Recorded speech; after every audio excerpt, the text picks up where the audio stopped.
permanent household hazardous waste collection site is now open by appointment only at the Bennington Transfer Station. Upon entering the facility, take the first right and follow the signs.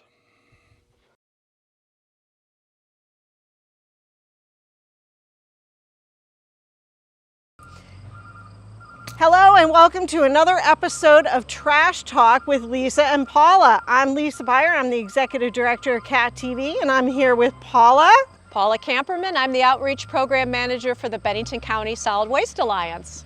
Hi, and I'm Scott Grimm-Lyon. I'm the Program Manager for the Bennington County Solid Waste Alliance. So we're here today at the Bennington Transfer Station at the Household Hazardous Waste facility, which is a new aspect of the transfer station. So we wanted to talk a little bit about that. Can you tell us what this is and how it came to be? Sure. Well, it is a permanent household hazardous waste collection facility, which is brand new to the area. It serves the 13 towns within the Alliance, and it allows folks to come by appointment to drop off materials on a given day with a $5 charge. In exchange, they can bring an entire carload of material that they have that is included on a list that we supply at the time folks make their appointment.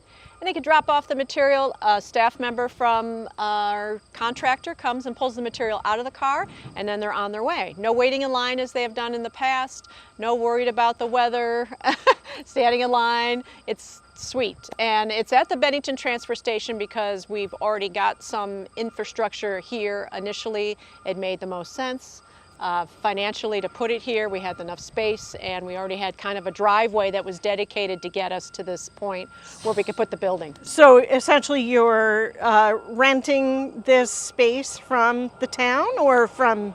So we rent a square lot here in the old landfill site from the town of Bennington.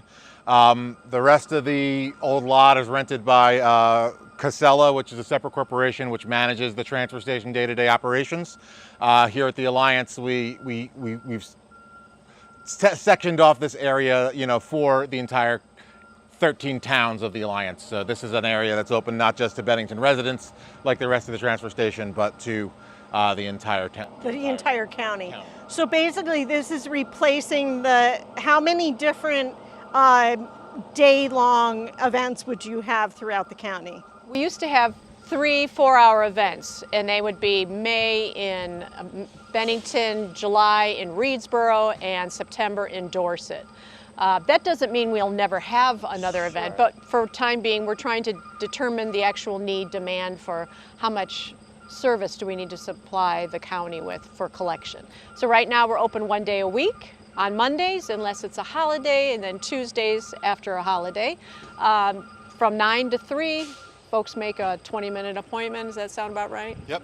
Drop off their material, and then they can come in anytime, as many times as they need to during a season. They just make an appointment through our website, bcswa.org, and there's a handy little drop-down menu.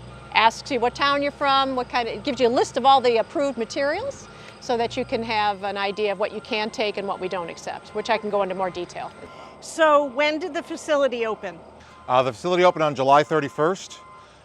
It was after, about a year and a half of 2 years of more than 2 years worth of planning and organizing and getting everything good. I was hired a year and a half ago, so for me it's been a year and a half. But for Paula and for my predecessor in the position, it was longer to go through the grant application process and everything. So you've been open about a month now. So how has it gone? How have you seen a lot of activity? Yeah, we've seen a lot of activity. We had a fewer appointments at the beginning, as we're trying to get our feet underneath us, and now we've worked our way up to getting a more full schedule. We have 10 appointments today. We expect when we're at full capacity, we're going to start getting 18 appointments a day. So that's going to be great. The things that have surprised me, just in general, the quantity of paint that people drop off. We work with the state paint care program, we have 4 cubic yard boxes already full of paint just from the last 4 weeks. So it gives us a good idea. We're learning what the schedule is, when we need to schedule pickups from our vendors and other things like that. I understand though that people don't have to make an appointment to drop off paint here, that there are other opportunities for them to drop off paint. Is that correct? Can you talk about that? Yeah, absolutely. So the paint care program works with a lot of hardware stores all throughout, well, the state of Vermont. But in our case specifically, you know, with the Sherwin-Williams here in Bennington, RK Miles, and I believe Miles Hardware in Arlington. So, you know, if you have, you know, just 5 gallons or a reasonably small amount of quantity, you don't have to wait to make an appointment. You don't have to wait until a Monday that you can manage to find some free time. You can just stop down to any of those hardware stores with your paint and go. If you do have a very large quantity and you like to get rid of it all at once, though, you know, we are here to accept that for you as well. Yeah. Well, that's good to know. I mean, I don't think a lot of people know that. No, it's something that we try to tell folks at every household hazardous waste collection event. You don't need to wait the year to bring your paint. Yeah. You can do it anytime during the year. And it doesn't matter where you purchase the paint, you can just take it to any of those locations. It's got to have its original label on it. So if you've, you know, if you've dumped it into a secondary container, then that's not. Then you need to take that here. But if it is, if it's labeled with the original label, and if it's an architectural paint, so you know, if nothing that you're going to paint a boat bottom with, you know, nothing that's like an industrial paint or anything like that. No spray paints. Spray paints as well. You need to come here. They do not get dropped off at the hardware stores. And with the paint care program, one important point is you want to make sure the paint is still in liquid form. If it's solid, it just gets tossed away as architectural paint. It needs to be So liquid even form. here. Yeah, it just goes trash. Yeah, if it's completely dried out and it's a block of paint on the bottom of a can and you drop it off here, we do put that into the landfill. Okay. All right, so tell us about what things you do accept here. Well, we use sort of a guideline to help people understand. When you're seeing the contents of the material on the canister, or whatever it is you have, you look at things that say warning, caution, flammable, toxic, you know, do not use without proper ventilation. These are types of warnings that lead the user to know that there is some toxic level substance in there. So we use that as a guideline. Okay. Things like pool chemicals, cleaners, polishers, varnishes, things like that that are just not something you would put in the wastebasket. Sure. Things that we no longer take that we used to are fluorescent bulbs. That's not part of the program. That's covered through a extended producer responsibility or special recycling program in retail locations and a number of transfer stations. So if you have those, take them to your transfer station or nearby retailer. We have a full list on our website at bcswa.org under special recycling and list all the locations of drop-off available. Okay. What is the thing that you've seen the most that people have been bringing in? What do you think? You know, we've gotten some pesticides recently. You know, I think it's the end of summer, and people who use some of that in the garden, they're done with their cans, and they've sort of been bringing that in. You know, we've gotten a number of things. It's hard to say. Everyone's got kind of, you know, funky little things. Yeah. Okay, that's all right. We also take propane canisters, 1 and 20 pound, Oh, that's good and to fire know. extinguishers, so that's important. That's good That's to kind know. of like not in the chemical household under the cabinet realm, but it's other parts of the house that you need to think of as well. So when people come in, so they go on the website, they make an appointment, and it's on Mondays through October.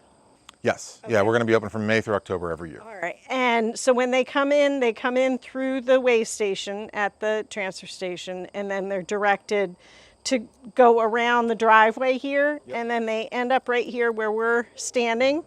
And I can see that there's safety guidelines, so you want the people to stay in their vehicles, and the staff assist taking everything out of the car. Is that correct? Yeah, and we of course need the folks here to be vocal and help our staff identify what objects are coming in, so that way we know how to categorize it, whether it goes in sort of our poisons and toxics area, whether that goes into our flammables area, or whether that goes into our corrosives area. And that depends on, again, the type of waste. And then each individual waste stream will get packed up into these 55-gallon drums. These blue ones here, this is for bulking. So this is when we'll take like with like, and we'll pour them all together into the same container, because they can all be disposed together at the same facility.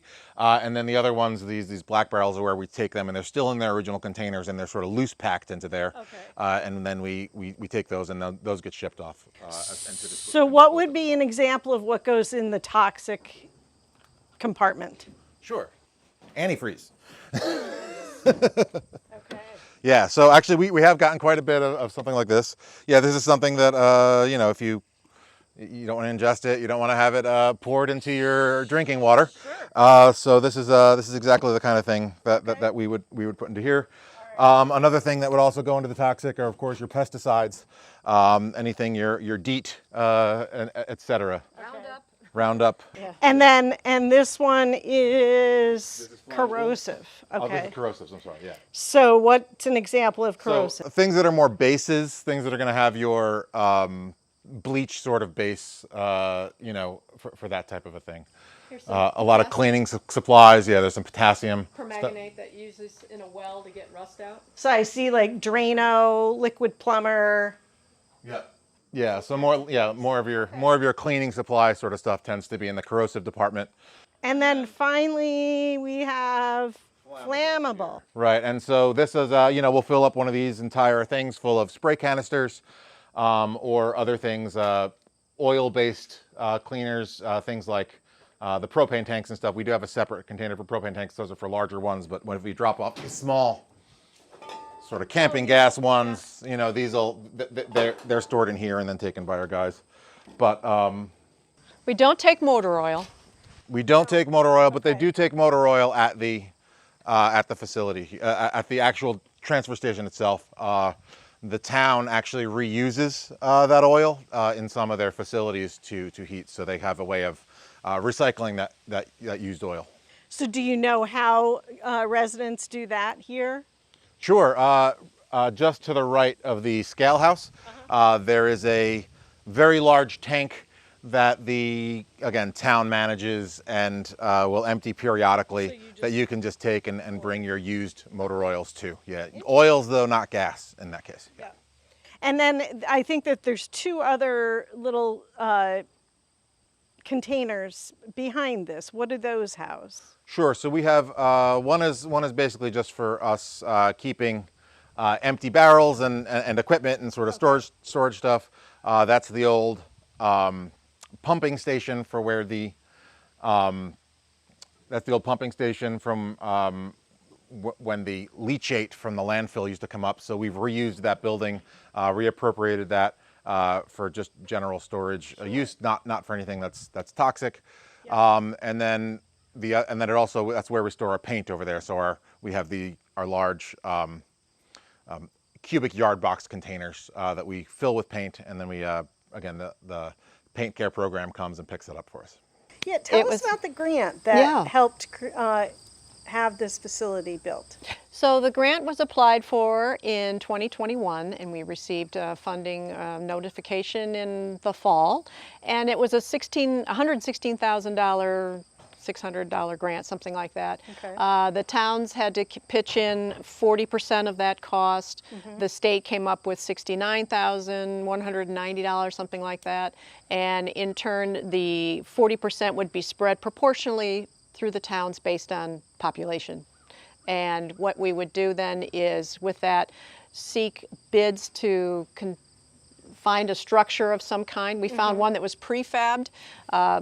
Scott went through that with putting out for a bid to get the various quotes that we received, and then also build a pad, the slab that we can put it on, and get the materials to go inside of it, add electricity, get a canopy. We had another shed put in for storage, and make sure that we have a trained person or two, and get a contractor involved. That takes time, but we did it under budget. Yay! Yeah, it came in about $109,000. Yeah. So it was a $5,000 savings, and then get it up and going, and get the word out to everybody to help everybody understand. And so far, anyone I talk to is mostly very positive by the news. That it's a very exciting thing, meaning they're getting more flexibility in their schedule when they can drop it off. We picked, I think the contractor decided that they had Monday available, so that was the date we picked.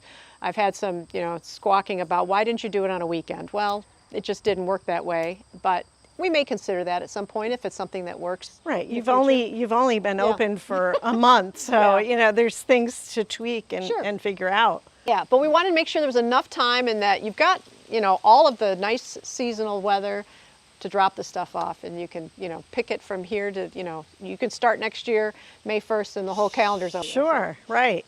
So how does this, I would imagine that there's a lot of cost savings from having to run those 4-hour events. There must have been a lot of manpower and coordinating going into that, as opposed to having this one facility. Yeah, there is, because each event has its own, it's like setting up for a festival or a concert. You have to secure the contractor, you have to get the sheriffs to come out, you have to make sure the host facility is all set. They are very good at coordinating with us. The 3 facilities we've used in the past, which have been the Highway Department in Reedsboro, the junior high in Bennington, and the Dorset School, and they've had fantastic facilities departments that have coordinated with us to get everything set up. But we all have to do the promotion in advance of that, all the newspaper advertising, everything, and that gets costly. Plus, then we have the Household Hazardous Waste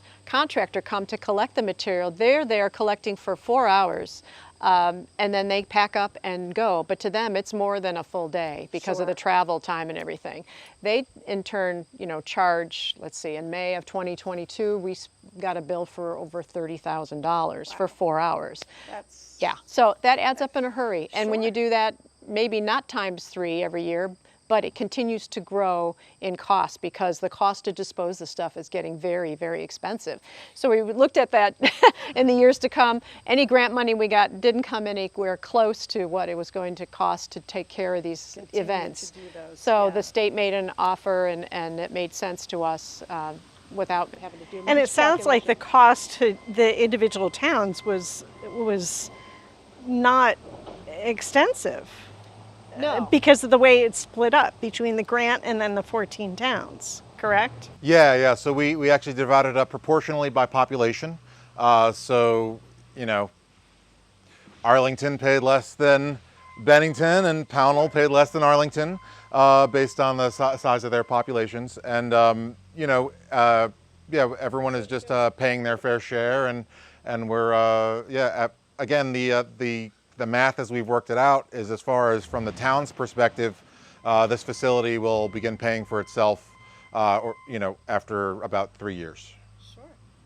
That's awesome. Yeah. Excellent. And as we look forward, the state legislature just passed a HHW EPR law, which is basically getting the manufacturers of all this material to work together with the state to build in a program to build in the payment for the take back of this material. So come 2025, we hope to have a program in place that'll help fund this all together. Sure. So we aren't taking the full burden of this material disposal solely on the towns. Right. Yeah, it won't be equally distributed among the taxpayer. A large portion of that is going to come from point of purchase. Sure. Yeah. So that brings up another question I have. What happens to the materials once you collect them? I don't think we covered that. Sure. The materials are brought. So we work with right now we're working with a contractor called Heritage, who has been in business in dealing with toxic chemicals and waste since the 70s.